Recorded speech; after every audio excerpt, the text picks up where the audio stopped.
Let's go through another example of how to create the most basic type of object. So we're going to create a rectangle. Whenever you're creating a new object, remember you want to first think, what are the facts that describe my object? Because those are going to be your instance variables. So here I've made public class rectangle, and then my instance variables are going to be a width and a height.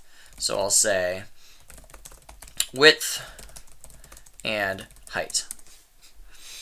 Notice I've made these public. This is generally bad programming practice, but it won't be clear why until later when we do a bank account object. So for the moment, why don't you just leave these public? The constructor, its job is to give values to these variables when someone makes a new rectangle. So the constructor starts public. You don't give it a return type, not even void. The name of the constructor has to be the same as the name of your class. And then it should take whatever inputs it needs in order to assign these values. So in our case, I think it's going to take both a width and a height. So we'll have a double width, double height. And then, as I said, the job of the constructor is to construct the rectangle. So we want to copy the value that w gets assigned into the width. And we want to copy h into height.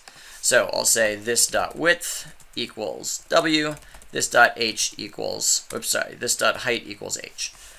Okay, so we've created our constructor. The last thing that we need for the most basic type of object is getter methods and setter methods. The idea of a getter method and a setter method is we need to give other parts of code a way of asking our rectangle, what is this variable? What is the width? What is your height? Or giving other pieces of code ways to set these variables. So let's set the width to be different. So an example of a getter method for getWidth would be public double getWidth, and we return the width. That's it, because the whole purpose of a get method is to just return the width variable. And it's double because my width is a double. Why don't you try to write a get height method based on that same pattern. Okay, here's what it looks like. Public double, get height, and then return height. Okay, let's write setters.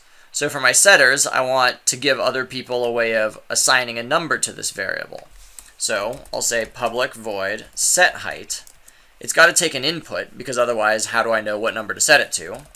So I'll call this new height, or I'll just call this h. That's fine.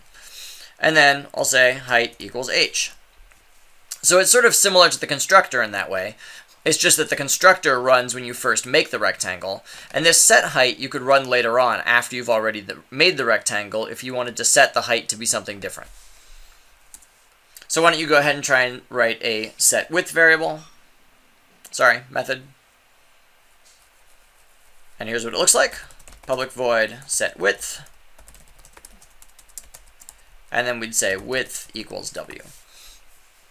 Okay, that's it. Depending on what type of object you have, you may want to add other methods. You might want to put restrictions on like what values the height variable could be. So for example, I might do this. If h is bigger than 0, then I'll set the height.